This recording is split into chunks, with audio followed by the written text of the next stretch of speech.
transformed by the love of God. R, restored through His Word. E, encouraged by His Word to do His will.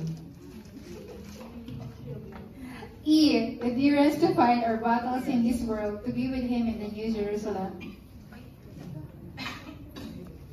O, obedience is a way to show how we love the Lord Jesus Christ. And F, fear no more, for He is with us. L, love Him with all your heart, soul, body, and mind.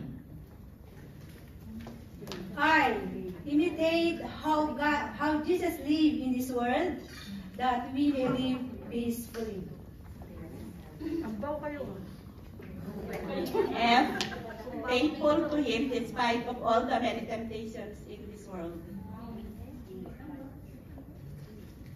E, experience His abundant mercy because of His love to us. D, R, E, O, F,